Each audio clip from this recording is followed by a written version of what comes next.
5 o'clock, and I call to order the workshop of the Victoria City Council.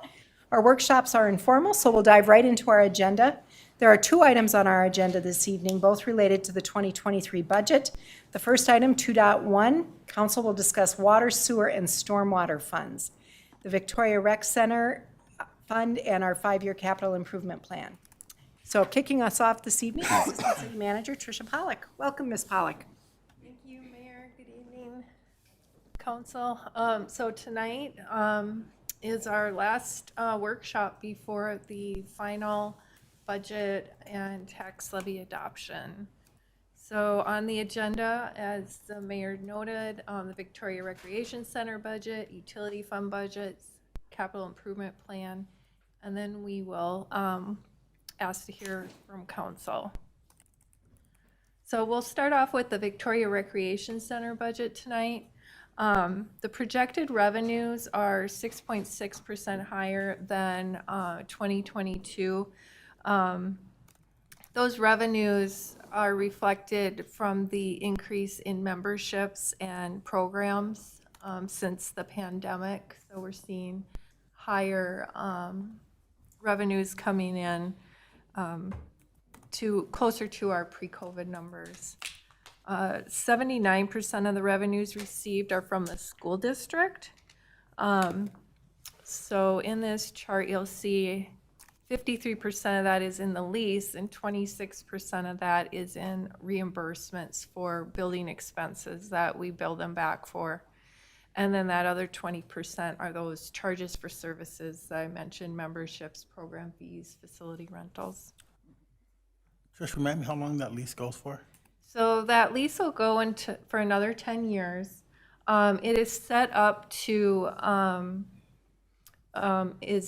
is the same amount term as what our debt service payments for the building are.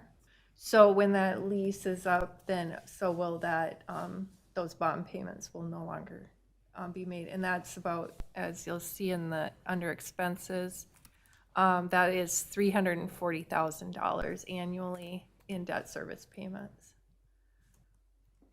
So moving on to the expenses, then that 13.8% increase in operating expenses also reflects those higher revenues, the expenditures increase as well.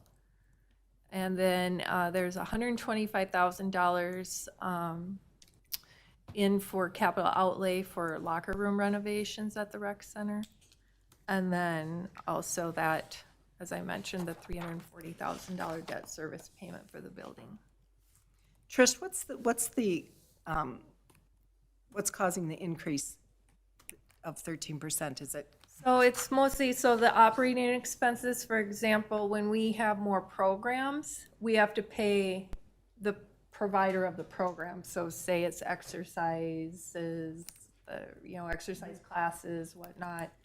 So we'll have to pay that, the person that gives those classes. So it's really also some added summer programs are increased. So is the increase in operating expenses due to the increase in services provided? Partially, yes, because we did have the 6.6% on the previous slide. We showed the revenues increasing 6.6%. So then the balance would be some inflation factors, increase in some wages, those types of things. All right, thank you.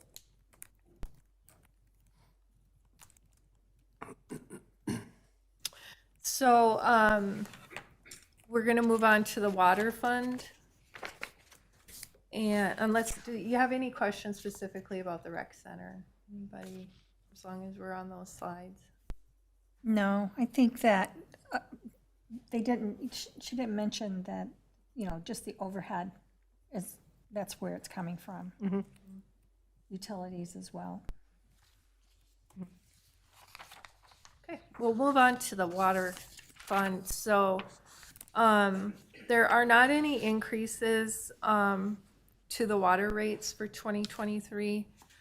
So the projected increase in revenues is mainly due to the number of new households and some anticipated increase in the water usage due to the increase in the number of households.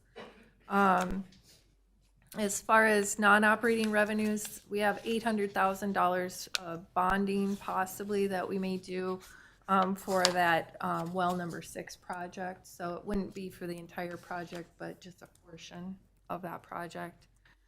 And then to note, we did start monthly billing this past August, and we experienced a lot of high calls shortly after we initially started monthly billing.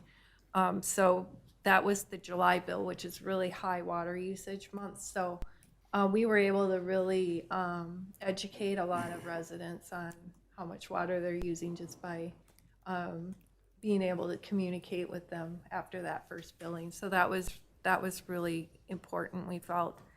And also, we did see a decrease of 28 million gallons between July and August. So I think it did help with some of the residents backing off on their irrigating. And also we found, we sent 119 continuous usage letters after that this summer. And we found a lot of people that had leaks and helped them to locate those leaks and to resolve that wasteful water usage. So we started a water conservation team this year. So we've been working on ideas and ways to communicate that water conservation effort that we feel is so important. We replaced more than 800 meters this year. I have 6 remaining on this slide, but I looked at just this afternoon, we're down to 2. So we are almost there. And then for water fund expenses, mostly that increase is for inflation factor, that's 6%, and then also some increase to wages. The capital outlay projects, that construction of well number 6, that's just been ongoing, carryover from this past year. And then we also budget for oversizing of the water main to pay back developers if that's so needed. It's not every year, we just budget that every year just in case. And then also the Steiger Lake Lane and Downtown West Phase 1 project is included, and then a water treatment plant water filter. There's 4 filters, and this would be to replace one of those 4 filters. We put that in our CIP starting this year because all of those filters will need to be replaced, and we want to get them on a schedule for replacement since they're come at such a high cost. Are you gonna replace those like one each year? So we did put it on for like one for the next, each for the next 4 years, and then we'll get them on a rotation, which, There's a 16 to 20-year life on the filter. so then we can program them in once we get them all replaced, so. When was the last time we had them replaced? When it was built in 2006. So it's time. Okay, Yeah. thanks. And then also a renovation of the water treatment plant offices. Right now, there's one large office that the Public Works Director uses in that space, and we're going to make that into a couple of offices. Brady will have an office in there, and just kind of better utilize that space that we have. Is there any questions on these expenses for water fund you can think of? That debt service payment I have in there, that is for the bond payment for the water treatment plant facility, which is actually 2023 is the last payment for that, and then that'll be done. Okay. When are we thinking of doing the second water treatment plant? So we do have that in our long-term plan. I believe we had it in like 2030, Kara? 2030? Is that a head nod? Yes. 2030. For 2030, it might have to be sooner if the drought conditions extend. Yes. Okay, thank you. All right.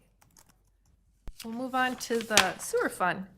Again, there's not an increase in sewer rates for 2023. The operating revenues are increasing, again, mainly due to the growth.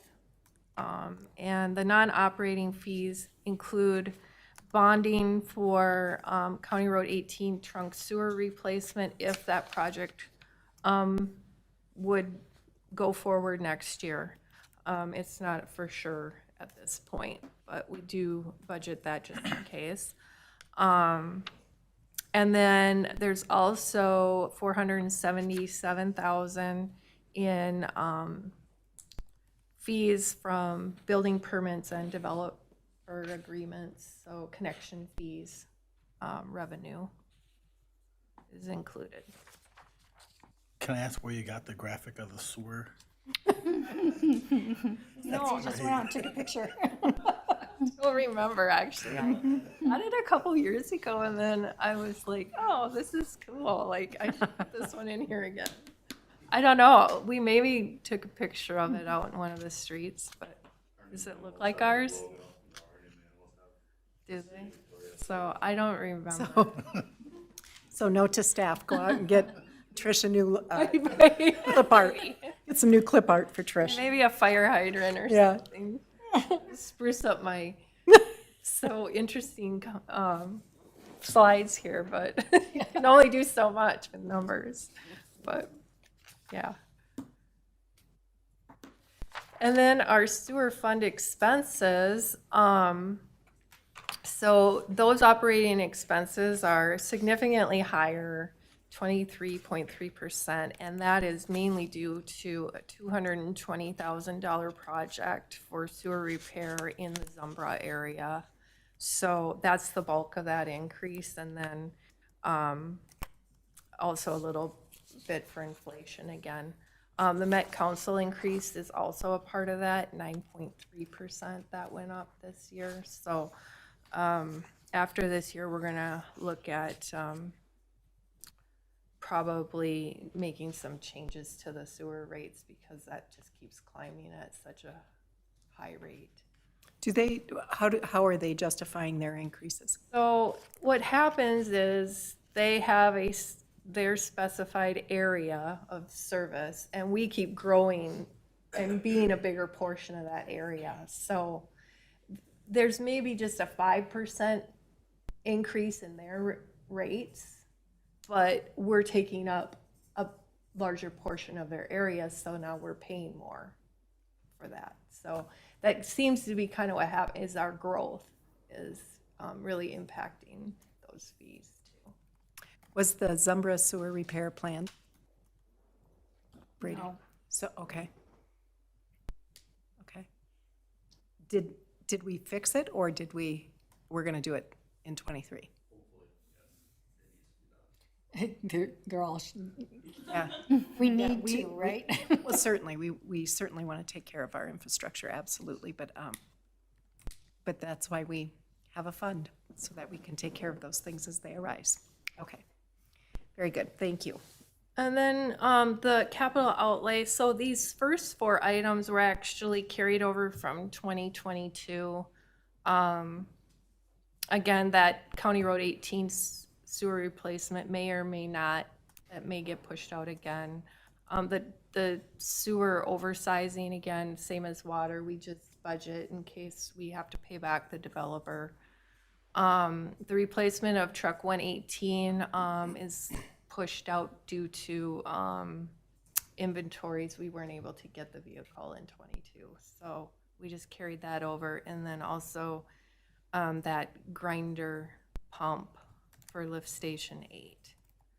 The two new items would be a generator for lift station 15, and then the Steger Lake Lane West and Downtown West Phase 1 port sewer portion of that project. The $207,000 debt service, that is for the South Area sewer extension bond payment that will start in '23 from what we bonded for in '21. Any questions about sewer? Council. Carry on. All right, stormwater. So we are proposing to increase the stormwater rate to $11 per month, which is a 67-cent per month increase over 2022. So that increase in operating revenues would be that increase in addition to added growth. Non-operating revenues is just a little bit of interest. And then operating expenses is for mainly about $300,000 for planned projects for like stormwater dredging and clean storm pond cleaning, those types of projects. Let's talk about that for a second. Go ahead. Councilmember Gunderson. I'm sure we're on the same page. Go ahead. It's been talked about in the past about the dredging and the amount of dredging that we have to do versus the amount of dollars we're bringing in to do that dredging. Are we comfortable with, I mean, I know we're at a point where any more in the rate that we're increasing to taxpayers goes up, but the stormwater has been an issue for previous councils and council members. So I want to make sure that we're comfortable with where we're at on dredging and our outlook moving into the future on some of the things, especially as we continue to grow. I don't know if you're on the same. Yeah, one of the questions that I would have is, are we starting to, I know we've been kicking this can down the road for a long time because we thought there was going to be some support from the state for this function. So I think one of the things that I'm interested in hearing about is, are we going to start without waiting for the state? I don't know, does anybody have any insight on that? Kara does. Kara Ms. does. Guerin, welcome. Let's talk stormwater, dredging. Mayor, members of the city council, our favorite topic. To answer your question, I think it would be appropriate to note that in addition to the pond dredging historical problem that I'll come back to, we're also putting a lot of new infrastructure in the ground with every new development. So over the last kind of decade, the requirements around stormwater management have expanded. So the infrastructure that's getting put into each individual neighborhood has the potential to be much more labor intensive to maintain over time. So every basin, most of them, we're often seeing where they're getting a filtration system that's included within the, normally you're just seeing these wet stormwater ponds, but drain tile infrastructure is being installed. In certain cases, certain types of soil and material are being installed. So this is over time going to continue to be a big liability for communities beyond just our historical question of dredging them. So I'm going to go back to the dredging part of the equation. What happened is essentially the MPCA gave us a reprieve and gave us a longer period of time to really come up with a plan for how to deal with disposing of the dredged materials, while they're also working at a state level to determine what other ways can be available to communities for disposing of those dredged materials. When we initially first were being faced with it, you were potentially having to take these materials to a landfill with a really expensive cost, and we were looking, down a regulation that was going to say we had to have them all dredged by, within 5 years, and that's really recognizing the challenge that we're facing. The timeline for implementing that has been pushed out a lot farther. But I do think this is an area that we need to spend some time taking a look at the expense side with more detail than we've done in the past. The city does have a program available to it now that all of our infrastructure is input in to, that can help us do some better projections on what we should be budgeting and planning for that. So I'm hoping we can make some progress towards that on that issue over the coming year. So talk a little bit about how many of these ponds we have. And I know that there are, There are a bunch. yeah. I was gonna say What did you say, Brady? 90. 90. And, you know, every development that gets approved, you end up with 3 or 4 more of them. Right. You know, depending on the particulars of that neighborhood. So, So is there any benefit to starting that work on the ones that are oldest, need it the worst, needed the, that's really, we need to figure out, there's gonna be kind of 2 tracks that I think the city needs to be mindful of. So with these new basins that are getting installed, that really is gonna be, in my opinion, about preventative maintenance.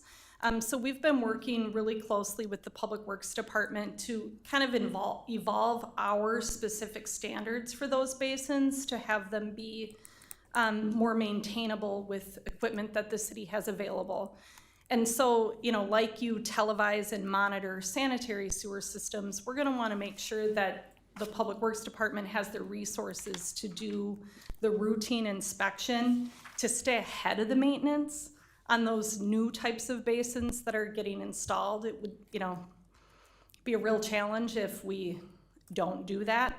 On the dredging side, it really just becomes about figuring out what the right way to program those are. It's a lot more complicated than, like, our roads. We can take a look at the condition and say, we have a lot of data in the business of roads in terms of understanding, okay, we really need to do this type of repair now.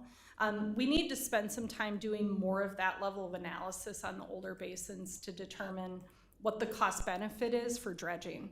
And depending on what type of material is in there and what you're looking at for disposal cost, you know, there's a cost benefit equation there. Public Works does inspect all of those basins on a fixed schedule, and some maintenance is occurring to all of those existing basins, whether it's cleaning the inlets or outlets and removing vegetation and make sure they're functioning. It's just at some point, you know, you have this basin that's collecting sediment from all over the place. You've got to get rid of that material at some point to get it back to its base function. all right. And Councilmember just to Gunderson. highlight, what are some of the things that we pull out? Are we talking more physical garbage? Are we talking about chemical waste?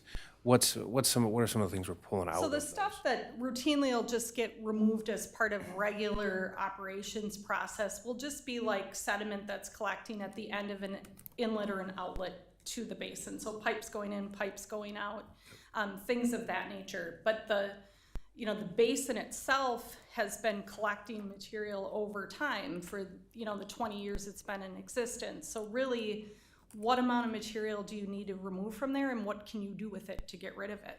Does it have to go to a landfill? Can it be used for some other purpose? Really depends on the makeup of that soil. Of that particular pond. Correct. Of that particular basin, right? Yeah.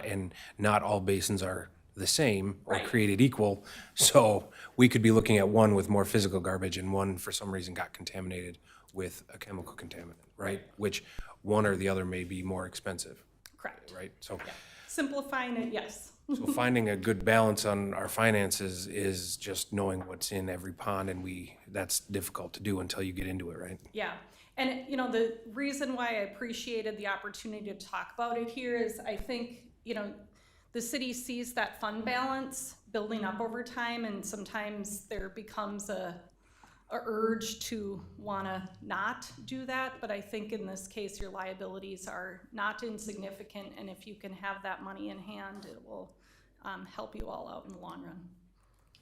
Thank you. Anything else, council? All right, Ms. Pollock, carry on. Okay, so we're gonna move on to the capital improvement plan. So the city asked council to approve a 5-year capital improvement plan. Staff is planning out farther than the 5 years. We're out 10, 15, sometimes 20 on certain bigger facilities and some of the bigger projects. But For this purpose, we're just looking at 5 years. CIP adoption doesn't mean automatic approval, so you will see all of these items come before you for your consideration before the time of purchase. And it would be for any projects costing $20,000 or more. Projects for 2023, we've included in the line item within the budgets, and projects for 2023, 2027 are adopted conceptually, as I noted. So funding and financing have been planned for all of these projects. So we're going to start with the Public Works Capital Equipment Fund, and we'll stop after each fund just in case you have questions. Staff is here to answer any specific questions you might have about any certain items or projects. So annually, we evaluate each item in the 5-year CIP, inspecting things like the condition and maintenance and looking at operational efficiencies and safety to see if we can delay purchases or if we need to accelerate purchases or for replacement. This plan might change slightly from year to year, but it's a good projection of what's needed and upcoming.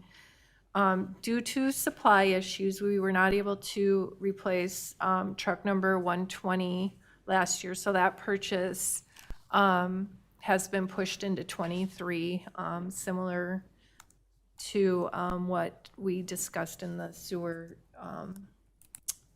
fund about that vehicle as well.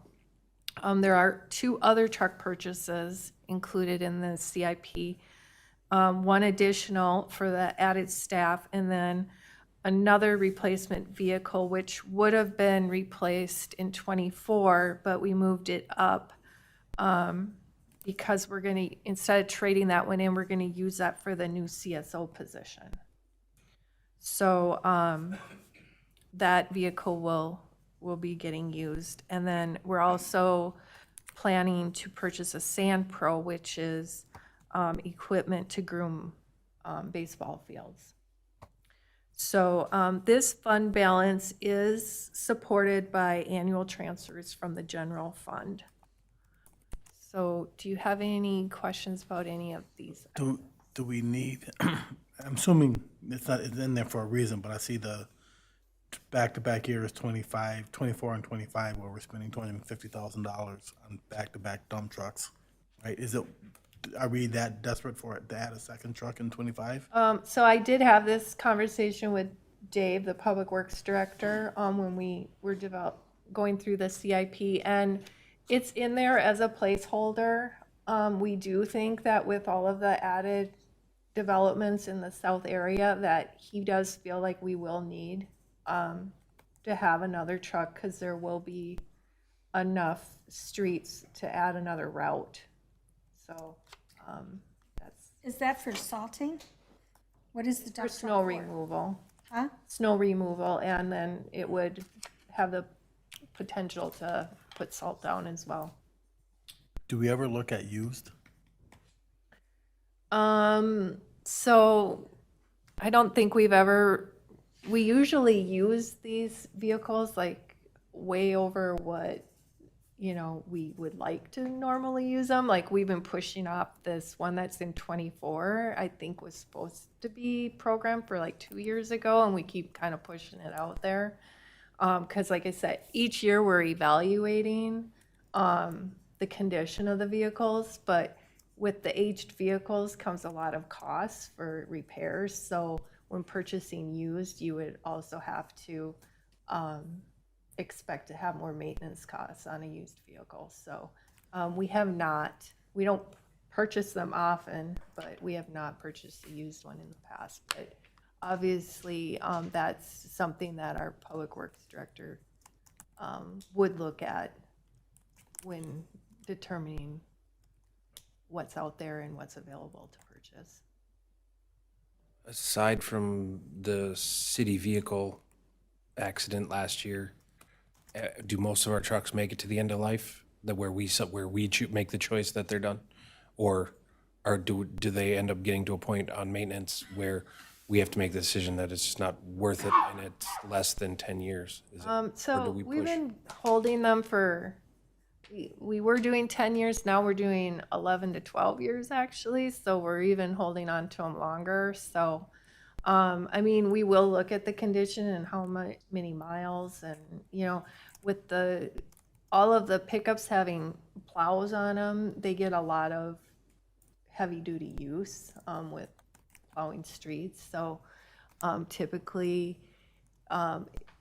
we know when it's time to have to trade those in before we have to put out too much money into them. But, I mean, there are times where we do have higher maintenance costs because something does happen, like a transmission or, you know, one of those major things, so. Council, other questions?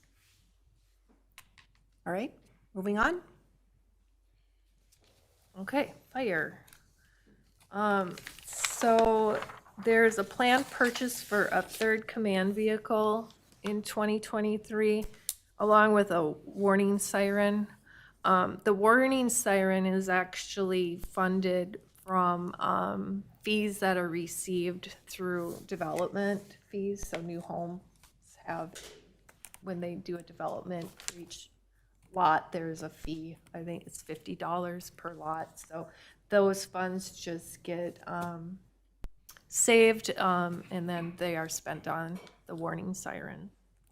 The rest of the money that comes into this fund is done through a transfer from the general fund. Did we take delivery on our fire truck yet? Chief, welcome. Mayor, members of the council, good evening. Bad news is no. Shoot. When we're seeing some significant delays in the fire truck industry right now, just with supply chain shortages and all those things. We're seeing some vendors right now quote fire trucks 36 to 44 months of build time. So when we signed that contract last year, it was anticipated a 330-day build. We've obviously far exceeded that. I did actually speak with the vendor about 2 weeks ago, and they are scheduled to take delivery of the chassis in mid-April of 2023. So pending that holds together, we'll be basically right at the 2-year mark, probably June, July of next year to receive delivery of that truck, so. And this is the truck that we prepaid for. Correct. So there's a benefit to interest, correct? We're still earning interest on that money, so. So the interest on that, on what we paid, we could end up seeing a better return on what we prepaid for. Correct. Based on the longer length of, Yep. Yep, every month that goes by, full month, we earn additional interest on the prepayment amount. All right, Thank you. thank you. All right, any other questions on fire and equipment funds? This, I'm assuming the warning siren goes out into the new neighborhoods. Correct. Got it. Well, it has relocate. Are you moving it? Or are you getting No, another one? that's, no.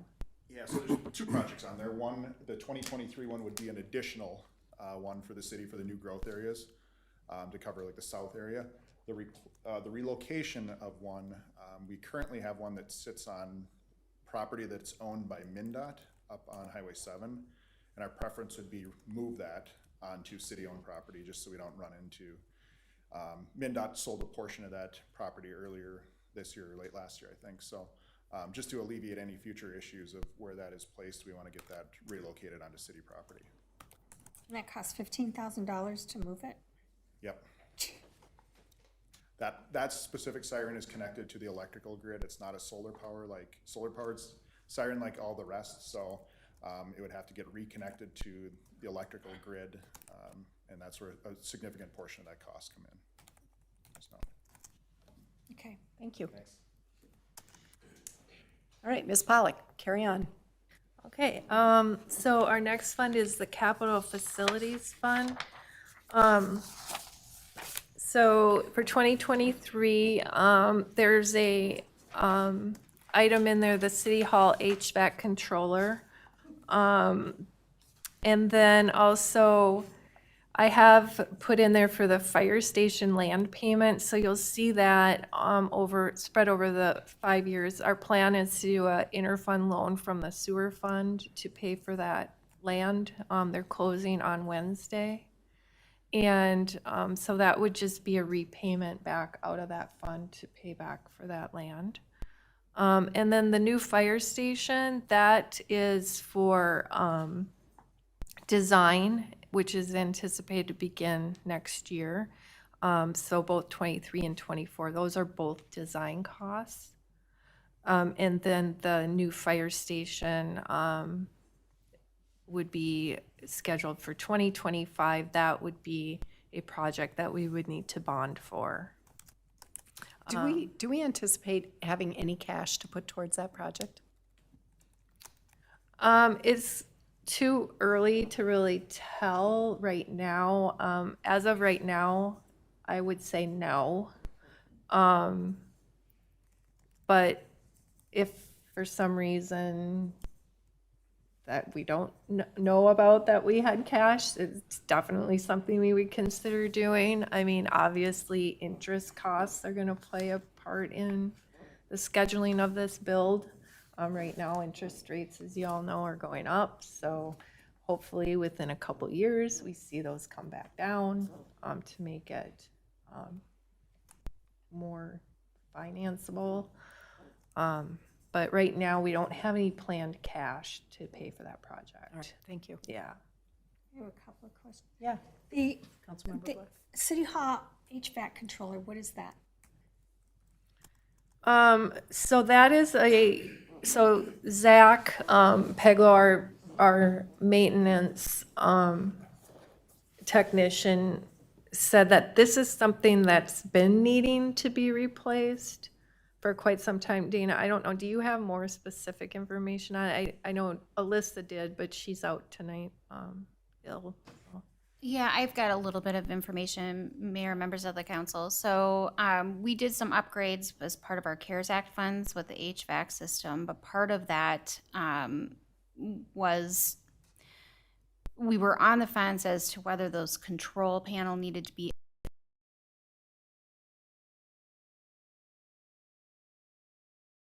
best use of those funds. We chose to try to limp along to the extent possible.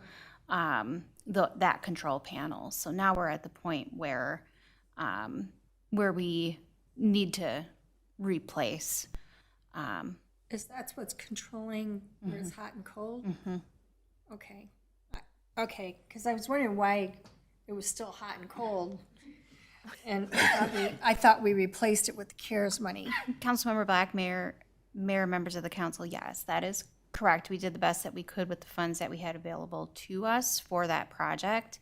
And we worked very closely with an HVAC engineer to make sure that we spent that money as smartly as possible. Okay. So we knew it was not going to be a perfect fix. The perfect solution would have been to scrap that. It was undersized to begin with. And it was they value engineered some stuff out of it, and it didn't get value engineered in a way that was workable for us now, essentially. So we did the best that we could with what we had, and now we're trying to fix the rest Finish. of it. Yes. Okay. And then the City Hall improvements for $75,000, what would that be for? Yeah, Ms. Hardy, please. Councilmember Black, Mayor, members of the council, that is to add an office space for an HR manager and for assistant city manager. Okay. Thank you. Council, other questions? Okay. Ms. Pollock, continue, please. Okay, so then we have our information technology fund. So there are additional security camera purchases planned for 2023, along with switch additions and computer monitor replacements. Do you have any questions about any of those items? These are pretty straightforward. This is a transfer from our general fund. This is also a transfer from our general fund, yes. Thank you. Yes. Council, questions on this? I'm delighted to see this fund. This is a Yes. part of infrastructure that we had talked about that we were overlooking for many years, so, Yeah, Right. it's a good way to keep up. yes. Thank you. Any other questions? All right. Okay, so, the park fund. So, this fund balance comes from park dedication fees that are paid by developers. And then also, we have been doing a general fund transfer for the unfunded park portion.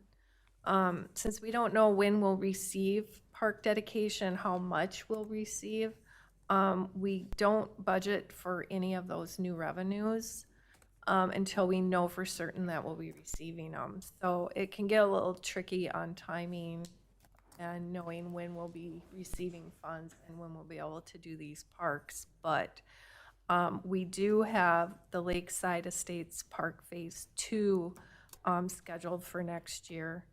And then Bayfront Park plaza improvements and the Lions Park shelter renovation in the following year.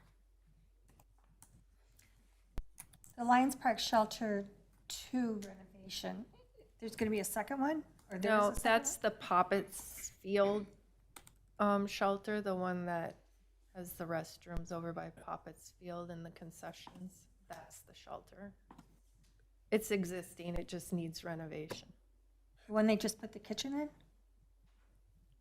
I don't know what Poppets. No, it's Baseball. at Lions Back. Park. Right off the baseball Right here. fields, off 18. There's 2 shelters over there. There's One the closed. pavilion, Okay, and then there's that shelter farther south okay, that has like concessions and restrooms for when they have like the town ball teams Okay. over in that area. all right.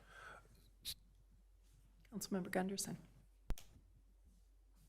With what I've been talked to about regarding that particular area for Lions Park number 2, would a partnership be best suited so that we're not doing something that interfere with a potential renovation of the whole area by the family or by the VICs?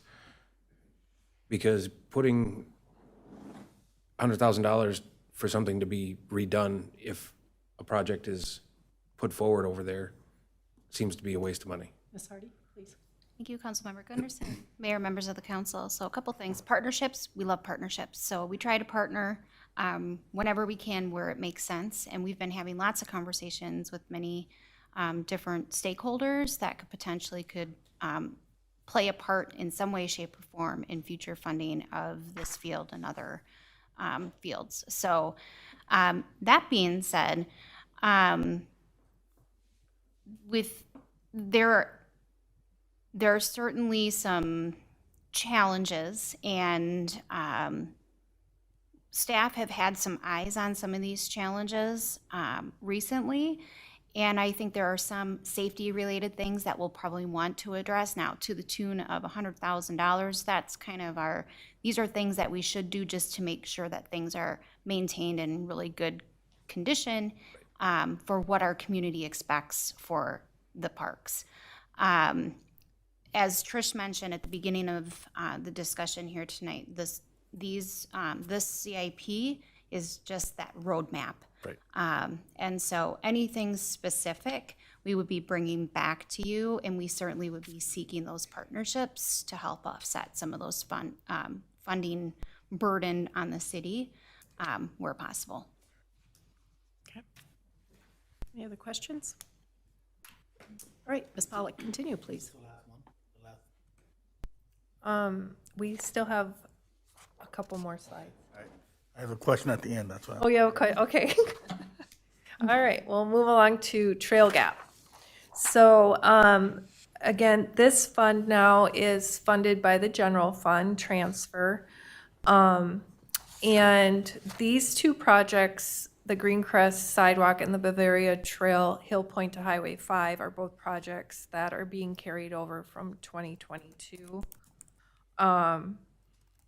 And then we'll be looking at 2024, looking at the Highway 5 underpass trail possibly, and then the Kirklocken to Lake Bridge Trail, beginning that. this is what we have programmed for trails. Do you have any questions about any of these trails? Anne would be happy to answer. Questions? Looks good. Okay. Continue, please. Okay, and then the Water Enterprise Fund, this just shows that 5-year look. Now, we did talk earlier when we looked at the Water Enterprise Fund budget, we talked about those 2023 items. This is showing that filter replacement in those in the 4 future years. And then the water tower painting in 25, and then the water storage facility as well in 2025.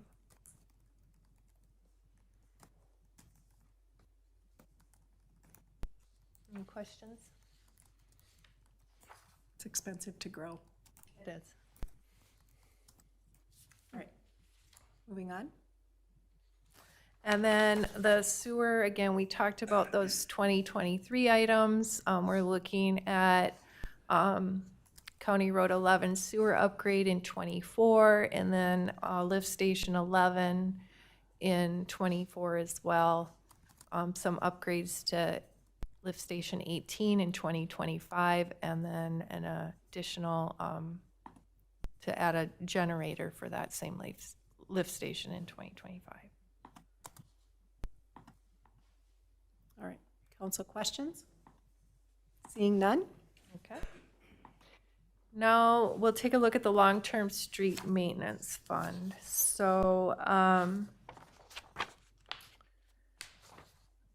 this fund is funded by a general fund transfer and also some street maintenance state aid that the city receives. This fund also pays for crack sealing and seal coating and bridge inspections. The city stresses preventative maintenance and renewal strategies to achieve more stable annual costs and lower total life cycle costs than reacting to repair and renewal. So annually, CARA reviews and plans for the timing of these replacements, and then they are included in this long-term street maintenance plan. So I see we've kicked the sidewalk and crosswalk replacement off to 2024. That was something we were going to do last year and then again this year. Ms. Karen, you want to come and talk to us about that? Mayor, members of the city council, that specific placeholder does refer to downtown. So the existing downtown sidewalks that are moving, the pavers that are settling. One of the things we're taking a look at is the roads are also approaching 20 years old. So in downtown, the existing roads were all rebuilt in 2003. We increased the amount that was in here. It had been like 120,000. So back when we put it in the plan, we were gonna try to tackle it in pieces and do a little section at a time.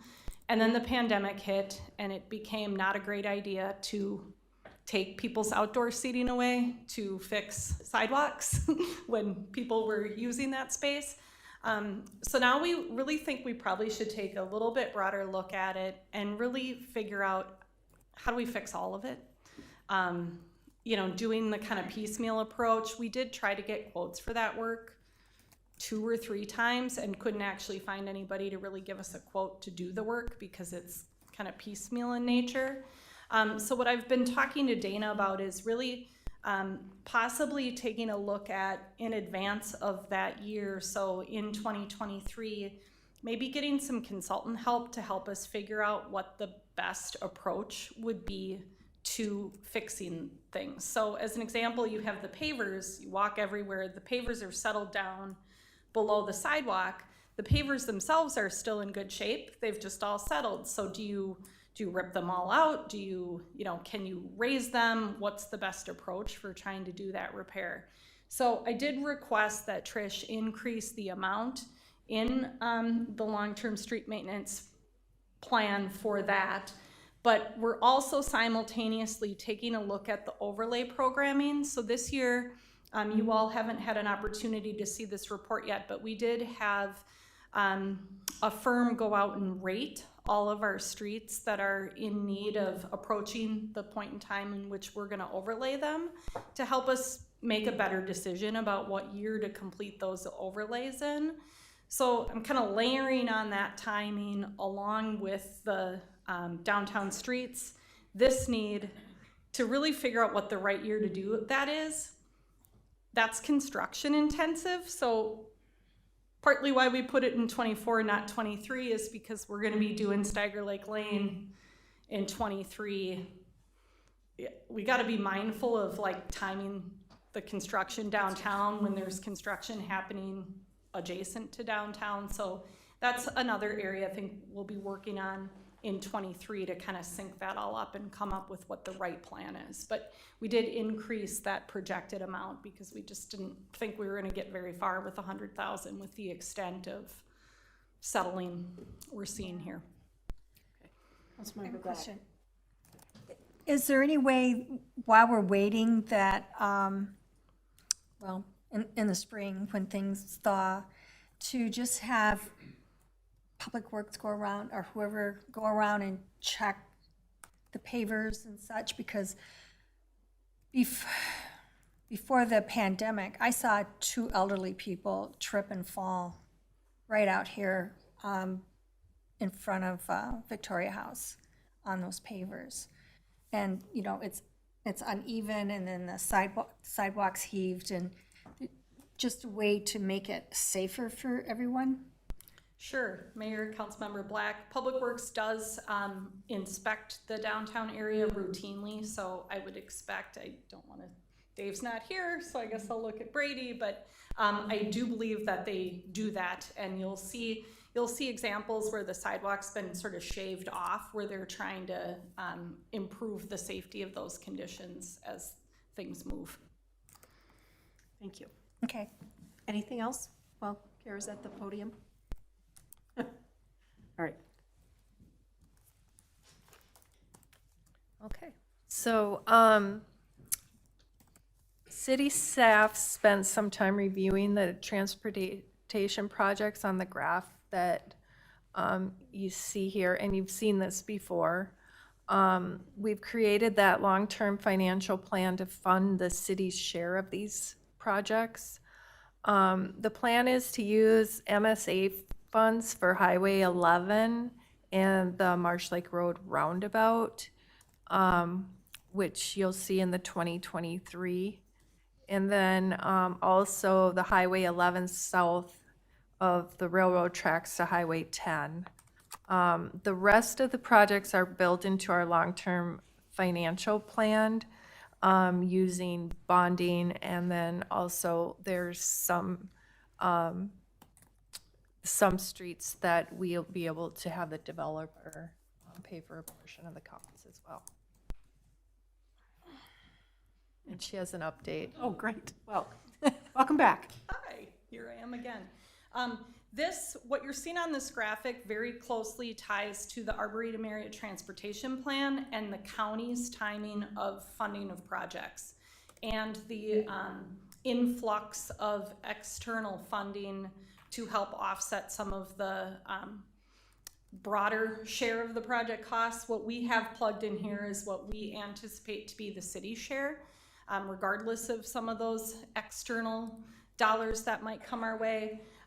This map and the timing of this is extremely complicated given the timing of external funding. So I did just recently meet with the county engineer to go through what's getting plugged into their capital improvement plan.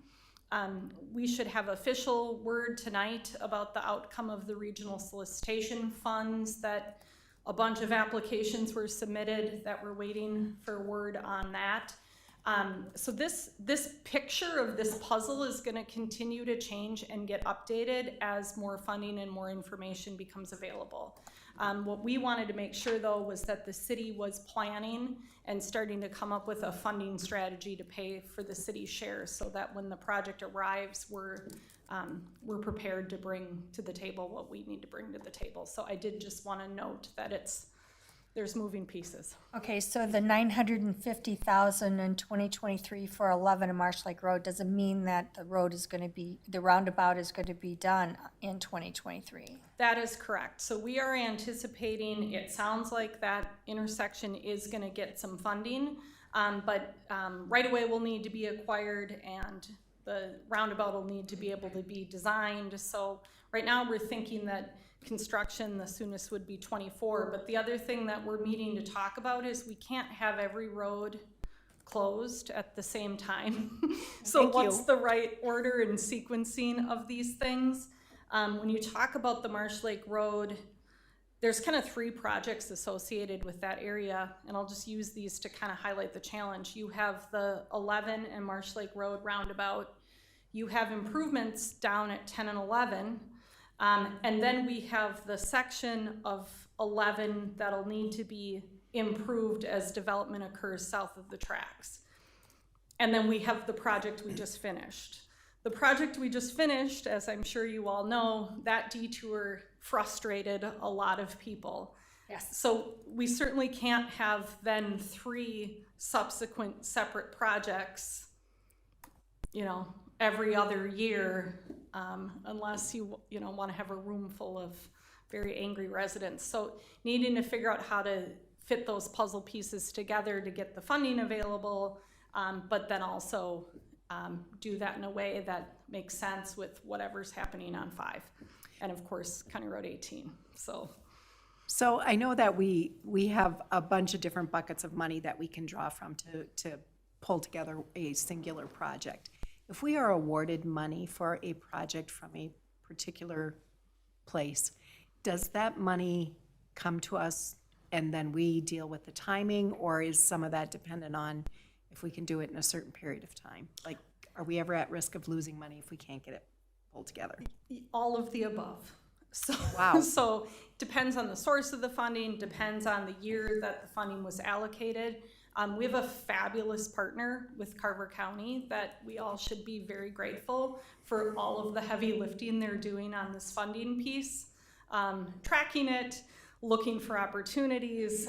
It is a complicated glimpse that I'm getting through these various projects and trying to fit those pieces together so that we don't lose the funding, we can spend it when it comes. The county staff will talk about, in some circumstances, the county might advance fund the project, so the county pay for it and then reimburse itself with the grant funds when they come in. But it varies depending on what the source of the funds are and what years they're gonna hit. So lucky for us, they have staff people dedicated to figure this all out on our behalf. Yeah, I would echo that gratitude. They are doing a marvelous job. Our county engineer, Lyndon Robgent, knows where all the money is hidden, so, and he goes after it. So, yeah, we're very grateful for that. Yeah, so I think the takeaway there is just that we're working very closely with the county. You're gonna see this puzzle change as different information comes forward, but we meet monthly on the Arboretum Area Transportation Plan, and then as needed on this whole CIP funding question.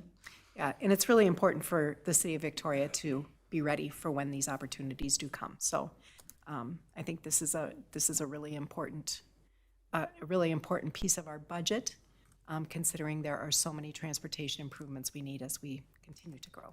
So, all right. Thank you. Thank you. Council, other questions? I have a Councilmember question. Black. The Rolling Acres Road, Highway 5 to Interlochen, is that what they've been doing all this studying on for the last 4 or 5 years? Sure, Councilmember Black, Rolling Acres Road was included in the Arboretum Area Transportation Plan. So that was part of the 2-year $1 million study. So that project is intended to be completed with the project on 5 that's already been funded from Minnewaska through the Rolling Acres Road intersection. So the Arboretum Area Transportation Plan did recommend that the Rolling Acres Road project be split in 2, so at Interlochen. So all of that work that was done with the public engagement and everything as part of that study is what is included in that project. Okay, so that's where you're gonna have the median, you're gonna have, okay. Correct. So there is a preliminary design package that has been out. A consultant has been selected to do the preliminary engineering on a lot of Highway 5 and includes Rolling Acres Road going north. And so then we'll start a whole nother round of public engagement. I'm sure those residents will be looking forward to meeting with us all again regularly. Yes. There is a preliminary design package out for County Road 18, so the improvement of 18 from Bavaria to into Chaska, so that process is underway as well. Great. Excellent.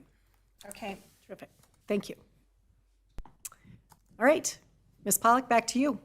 All right. So now I'd just like to ask you for feedback on the CIP and those the budgets for the rec center, water, sewer, and stormwater. All right, council. I had a question. Councilmember Adair. I think it was already answered. Dana answered part of it before, but in terms of the CIP for next year, right? I mean, that's a lot of activity, right? And so it doesn't necessarily mean we're going to do all of that. You're going to bring via prioritization what needs to happen in 2023, and the council will be approving or providing feedback accordingly. Yes, Council Aber, yes, that's exactly right. So this is our plan. This is what staff's going to be looking at for 2023, but it will come before council before anything is purchased. And some of these, as you know, they've been pushed out to 23. They could be pushed out to 24. It's just the plan that we have in place to review these items. Okay. Yeah, it's kind of like the sidewalk at Green Crest. We've been trying to do that for about 3 years now. So hopefully it'll get done in the spring. All right, other questions, feedback for staff? Anything that gives heartburn? No, very impressed with the work that you've done. Yeah. Thank you so much. Makes our job a lot easier. It's tough to look down the road as you're sitting here today and all these pressures with inflation and high interest rates and all of these things, but you know, we're making plans for the future here, and we have to keep up. And it can be tough to swallow sometimes, but it is very good to be thoughtful planners, for sure. All right. Any other questions? Okay. All right. Then my next topic is, we're just gonna touch quickly on the general fund, final budget and levy, just to kind of give you an update. So I haven't changed anything on this slide since max tax, was approved in September. So we are still waiting for some final information on employee benefits. That election just closed last Wednesday. So I'll be meeting with Dana this week. We'll be going over where we're landing on benefits. And then we will assess how that impacts these numbers if we're able to lower any of these numbers. So this is the same information that you've seen. So if there are any questions for me on these numbers, I'm happy to answer. I don't have questions on these numbers, but I know as we've been going through this process for the past several months, we've plugged in some numbers here, there, and there to consider as we know we could put them into the max tax and then back them out at the end if we needed those. So do you have the list of those things that we kind of plugged in along the way to review? So I don't know of an actual list. There might be some items that might have been higher priority than other items, but that's something I can take a look at with Dana this week when we circle back through the budget to see if we can identify anything that we can pull out. I mean, that's definitely up to council as to if you want to Yeah, I think there's, reduce services or make changes to the services that we currently have. okay, any thoughts on that, council? I mean, I would, Oh, Ms. Hardy, please. Thank you, Mayor. Thank you, Member Gunderson, members of the council. So the two things I just quickly peeked back at my notes that we added in were for EMT training for our firefighters and also membership in the SWCTC, which is the Southwest Coalition Transportation or Corridor Transportation Coalition. I totally botched that, but and so those two, I think staff had proposed like an 11.39% levy. Those two additions kind of inched that up to about 11.59, which is pretty close to where we're sitting today. And as part of your max tax discussion, those were two things that the council directed staff to include in the preparation of the final budget. So that is the list that we had, and then of course we continue to look at opportunity, and there were things that fell off or got delayed, but there were also things that along the way that we had to add that we had not considered. And I think Trish and I have kept a pretty extensive list and have had conversations with department directors over the last 6 months on that, but we don't have anything that's like a real pretty list. Like here, we looked at this amount and we swapped out that amount for something different. That we don't have. It was mostly through conversations. But if that's something that the council would like to see in the future, we can certainly provide that. All right. Yeah, those were the items that I was thinking about, those two that you mentioned. Okay. Council, other feedback for staff on this budget? We are due to adopt max tax or final tax on December 12th, I believe. Yes, and there'll be a public hearing too for prior to that. Right. Councilmember Gunderson, something? I would just say that, I mean, I know the budget says that we're 11.6% up, but one of the things that doesn't get talked about that is even less understandable to the general public is the fact that we did drop the tax capacity rate 3.8%. 3.8%, which is the largest drop in the history of Victoria. We Values went up 100,000. well, we went from functioning in the 32, 33 realm down to the 28% realm, which is huge. Yes. And you know, if we'd have stayed in that 22 or 32 to 33% realm, I think it was $850,000 more to the budget, depending on what we would have.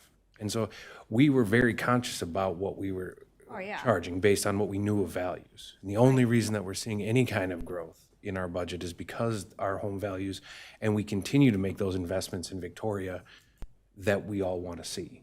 And that's why people continue to want to be out here, which is, again, helping spread the tax burden around, right? And so I think reducing the tax capacity rate is a big feather in all of our caps, not just just ours behind here, but to staff and feedback that we get. So, I mean, we're charging people less to live here is essentially the way you look at it. And the budget is increased, but those are positions that we need. And those are things we fight for. Public safety is a big one, and public safety is a big part of this next budget and budgets moving forward that we've all talked about behind here. So I'm pretty happy with where things sit. And, you know, anytime a budget goes up because we are addressing staffing needs to improve services and public safety is a budget I'll go to defend anytime. Yes. Ms. Hardy, comments? Thank you, Mayor, members of the council. So to Councilmember Gunderson's point, so what does that, like, most people don't know, maybe don't care about tax capacity rate, but just in very, very simple terms, if you have a dollar bill, your dollar bill that's going to pay taxes are not just paying city taxes, they're paying county taxes, they're paying all the taxing jurisdictions, the school taxes. So of that dollar, each dollar that you have, that tax rate's going to determine the percentage of that dollar that's going to go to the city, the county, the school district. And so to Councilmember Gunderson's point, if last year 33 cents of your dollar went to pay city taxes for the services that you're receiving today, for those same services that you're receiving today, 27 cents of that dollar is going to go to the city. So that, hopefully that explains it a little bit better for people. I'm very, very much oversimplifying things, but it just gives people a little bit more perspective as to why that matters. And then the other thing is, we didn't see that in this slide tonight, but in our max tax slides that we previously shared, the median home value will receive property tax payer, the median home value home, so the average home will actually see a reduction in their property taxes for the city side, even though the city's budget is increasing. So when we talk about levy, 11.6% levy, that's what the city needs to operate. The services that we're providing today, to provide those same services next year, how much money do we need in our savings account in order to deliver those services? And so that's what that 11.6% represents. It's not that your property taxes are going up that. In fact, most people will see a decrease in their city property taxes, even though our budget is increasing. All right, thank you for that layman's term of explanation. It's very helpful. All right. Council, anything else? Any further discussion? Anything for staff? Anything that you'd like to add in the 11th hour? All right. If there is no further discussion, we have no more items to come before the council in the, oh, Ms. Pollack, please. So we are going to briefly go through our 5-year staffing plan with you Oh, as well. let's do And it. it's not a lot of slides, I promise, so we'll be done in time for council. Okay, so previously in workshops, we discussed that we would bring a 5-year staffing plan to council workshop, just so that you can get an idea of where we're heading and what we're planning. None of this is set in stone. This is just what staff has determined to be what our needs could be over the next 5 years. So in 2023, we already have included in the budget these 5 positions, so we're not going to spend time on that because we've been through these positions already in detail. But for 2024, we're looking at 2 additional FTEs, one in the communications department. So that would be someone that would be able to work with the transportation development and construction projects, and also public engagement and community events. So this would be somebody that would be working under our current communications and public engagement. Which is currently a department of 1. Which is currently a department of 1, yes. I thought you wanted to, sorry. I thought we wanted, okay. And then that second position in 2024 would be in the public safety department or the community service officer programs. So that would be the addition of that additional position. So when we decided to add the community service officer program, it was discussed that we would start in 2023 with 1 officer and then assess how that's going and whether or not there's a need for a second one. So this is just programmed in case that need is there.